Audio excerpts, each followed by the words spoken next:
welcome to the channel. Thank you for watching. Thank you for being here. I am back with another video. This one was inspired by a trip that I made to the store today. Unfortunately, I had to go out, and I really cannot think of anything worse than having to be outside anywhere near a store this close to Christmas. That made me think of a video that I should make about shopping and spending money, given the fact that this time of year is a time that people tend to overindulge and overextend themselves when it comes to purchases. So this is a list of 7 signs that you should not have purchased something. This is by no means intended to be an all-inclusive list. I am sure there are some egregious offenses that I'm leaving off that list, but this is what came to mind as I was writing my notes, and I look forward to sharing them with you. The first one is that you did not do any research. In my opinion, if it is not a routine purchase, you need to do your research. And your research will involve a whole host of things, including looking into the quality of the product you're trying to buy. You want to look at competitor prices for the same item, or even you want to look at a competitor's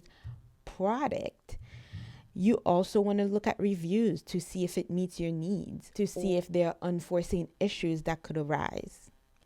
Maybe you can even look at a used version or an older model. If you did not do your research, it is a sign that this is something that maybe you should not have purchased. Number 2, you did not sleep on it. You might do your research, but if you didn't sleep on it, that might not be a wise decision. Most purchases that are not basic necessities, like food, fuel, healthcare, requires time. Humans are driven by emotions. Maybe you're frustrated with the item that you have right now. Maybe you're upset because you don't have something and you think having it would make your life easier. That's not a reason to go out and spend the money on it. You may not need it after all. Maybe you'll find an alternative solution. Maybe you find a way to make what you have work. Number 3, justifying your purchases. If you feel the need to justify what you purchase, including to yourself, that might be a sign that you know it was a bad idea. You don't need to justify your actions. Feeling like you have to do so is a sign that something might not be right. Number 4, lying about the price, especially to your spouse. That is not only bad for your relationship, it is bad for your wallet. If you have to lie about how much you spent on something that you see very little value in it. Number 5, keeping up with the Joneses. You can't compare yourself to others. Even if you do the same job and you know that you make roughly the same amount, you do not have a full picture of somebody else's life. Someone might be very deep in debt. Maybe they come from a wealthy family, so they don't feel the need to be as frugal with their money. It's also possible that they live with family.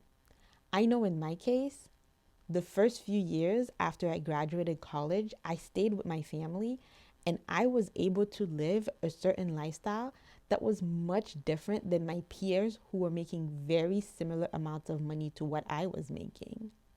I was able to eat out constantly. I was able to go shopping. I was able to purchase a home in my 20s. And all of that was because I lived with family, and the contribution that I put towards the household was significantly smaller than what my peers were spending in rent in an urban area. You can't look at somebody else and think that you have a full picture of what their finances look like. Maybe they have another stream of income they didn't tell you about. It's also possible that they have a spouse or a partner who makes a lot of money. You should only be basing your purchases based on what you can afford. Don't assume that your coworker who makes the same amount as you is a good role model for how you should be spending your money. Number 6, your purchase was prompted by a company email. You got a notification from your favorite store saying that there was a new release. There was some kind of improvement on an existing feature. Just because they made an improvement doesn't mean you need it. These companies don't become multi-billion-dollar companies because they're careful with our wallet. Don't let their promotions in their sales, in their marketing emails be the deciding factor in how you spend money. Number 7, the primary factor was the sale price. A lower price does not mean that you need it. Maybe the original price that is being advertised isn't even the true price. I have personally experienced situations where I bought something, and then a few months later, around the holiday season, the same price that I paid for the item is being advertised as the sale price. Not too long ago, I purchased something on Amazon for $15, and a few weeks later, I saw it being advertised for sale for $15, claiming that the original price was $24. I did not pay $24 for it. It is very likely that more people purchased that item because they thought they were getting a good deal. So here it is, my list of 7 signs that you should not have made a purchase. Do you agree with this list? What are your signs that you shouldn't have bought something? Have you committed any of the offenses that I listed here? I would love to hear from you. Please let me know in the comment section. I would like to continue sharing my thoughts on all things money with you. So I would appreciate it if you could help out the channel by liking this video and sharing it with anyone you think might benefit from it. If you want to see more content, be sure to subscribe and hit that notification bell so you can know when new videos come out. I'll see you in the next one.